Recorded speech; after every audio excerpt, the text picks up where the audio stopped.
Hola, ¿cómo están?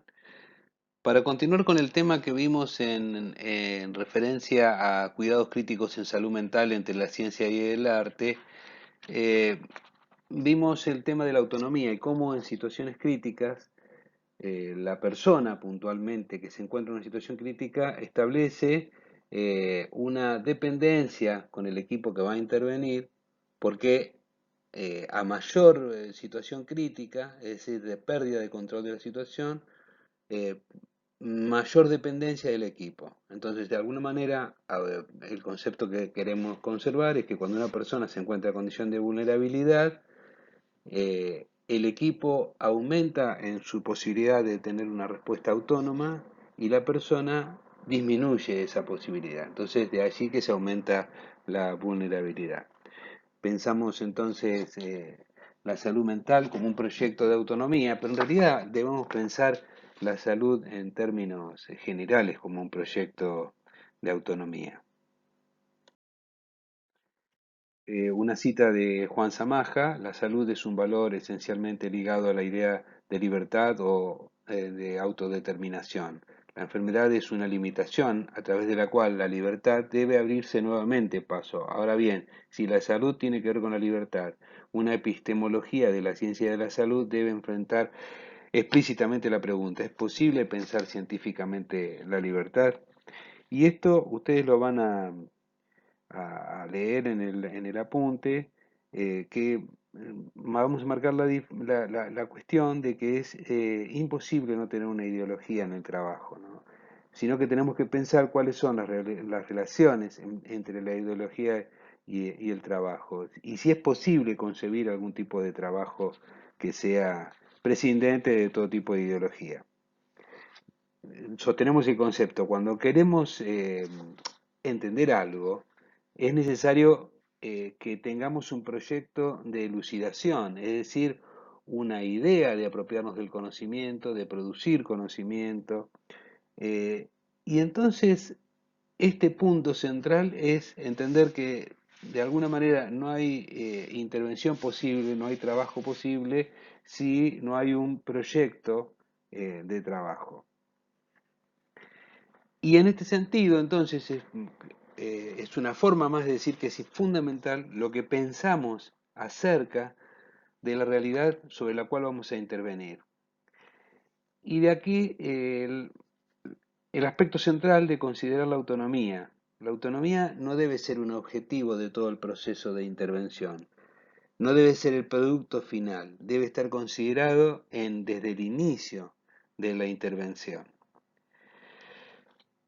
Ahora, podemos pensar distintas formas en que esta autonomía se ve afectada, de formas múltiples. Sin duda, el concepto de autonomía está atravesado por la ideología. La definición de la autonomía, desde una perspectiva liberal, supone a un sujeto ideal, libre, sin determinaciones, que coincide con las personas en situación. En este sentido, nosotros vamos a tomar y a recordar y a insistir con el concepto de autonomía relacional, que da cuenta del entramado de vínculos y relaciones que determinan y condicionan la toma de decisiones por parte de las personas o grupos. Siempre que hablamos de autonomía hablamos de órdenes de prioridades, de decisiones, de elecciones de los sujetos. Ahora, estas elecciones no son libres. La persona se constituye en sus relaciones con el otro. La autonomía relacional incluye esta dimensión. También este concepto nos sirve para pensar la corresponsabilidad entre el asistente y el asistido en el proceso de salud, enfermedad, atención. Esta recuperación del concepto de autonomía relacional ha sido desarrollada a partir de los trabajos con un enfoque feminista, donde se puede observar claramente que las opciones relevantes, las decisiones y los cursos de acción de las mujeres son considerados viables y legítimos, que son considerados viables y legítimos, están particularmente determinados por la red de relaciones en cada contexto y en cada momento histórico, como hemos dicho. Si vamos al diccionario de la Real Académica Española, encontramos que la definición de autonomía, que es una palabra en su origen griego, está referida a la posibilidad de movimiento y se relaciona directamente con la cuestión de la independencia con, con y de el contexto, ¿no?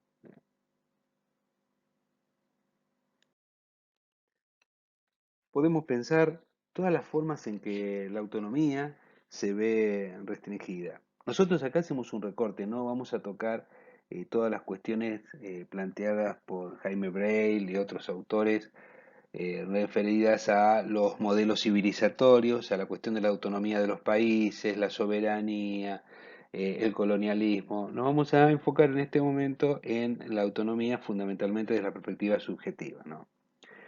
Entonces pensemos de qué forma, dicho esto, ¿no? Pensemos de qué forma la autonomía se ve afectada. Una primera cuestión es que tenemos que reconocer que no somos amos en nuestra propia casa, que nuestra psiquis funciona según reglas que son desconocidas para nosotros. Aún pensando en la posibilidad que tenemos de tomar conciencia sobre los impulsos que nos habitan, sobre los temores, sobre todas las cuestiones que nos van haciendo actuar de una determinada manera y que muchas veces esas formas de actuar, en tanto impulsivas, compulsivas u obsesivas, no te permiten tener la libertad suficiente, que esa libertad se gana sobre la posibilidad de ir reflexionando sobre uno. También en este sentido podemos pensar, y un poco lo que queremos marcar, es la pérdida de autonomía también en relación con los comportamientos adictivos, por ejemplo, ¿no? Eh, la autonomía personal la podemos relacionar con un lado por la obediencia a los mandatos consumistas de nuestra sociedad y por otro lado a la coacción de un marco normativo y represivo que prohíbe algunas elecciones de la vida privada de los ciudadanos. O sea que hay cuestiones que están reguladas legalmente que se definen como prohibidas y después hoy estamos en pleno debate con respecto a la temática del uso de sustancias y a la accesibilidad a las sustancias en Argentina, ¿no? Pero hoy esta marca de la prohibición la vamos a ver y después la vamos a desarrollar sobre todo en las problemáticas adictivas. Desde el punto de vista psicológico, la autonomía se va adquiriendo en la medida que uno se va desarrollando y va creciendo como individuo. Sin duda, avanzamos, vamos de la dependencia absoluta del niño a la independencia relativa del adulto. ¿M? Eh, Existe por lo tanto, una dependencia esperable y necesaria para el cuidado del niño. Se trata de un contexto en el cual el infante pueda confiar en que lo asista. Este esquema de dependencia del medio se reactiva en toda situación de vulnerabilidad subjetiva y social, así como frente a enfermedades graves. De allí la raíz etimológica de la palabra enfermo viene del latín infirmus, que remite a infans, a infantil, débil, a niño, a aquel que no tiene palabras, ¿no? En la adolescencia también encontramos una nueva crisis referida a la autonomía y la independencia del mundo familiar. Y por eso es un tiempo vulnerable, donde la imperiosa aspiración de autonomía entra en conflicto con las dudas que debe enfrentar y sostener el joven con respecto a sus capacidades para asumir la responsabilidad de sus elecciones. La libertad es un valor para aquel que posee los medios simbólicos de un uso y sabe enfrentar los obstáculos diseminados en su camino. Por otra parte, toda esta situación genera miedo. Eh, de allí que lo fundamental cuando intervenimos con este sector de la población es crear las redes de apoyo y de sostén para que un niño o un adolescente no quede fijado a algún tipo de diagnóstico que siempre tiene efectos múltiples, los diagnósticos sobre todo de salud mental en la niñez, porque terminan haciéndote creer que sos eso que dicen que sos. Eh, Otra forma que no debemos, digamos, dejar de reconocer con respecto a la pérdida de autonomía son todas las cuestiones que tienen que ver con lo pasional, los fanatismos, los fundamentalismos, todas estas formas de adherencia en las cuales el sujeto cumple con esta cuestión, ¿no? Hemos dicho también la obediencia y el sometimiento a la autoridad que vimos en el experimento de Milgram.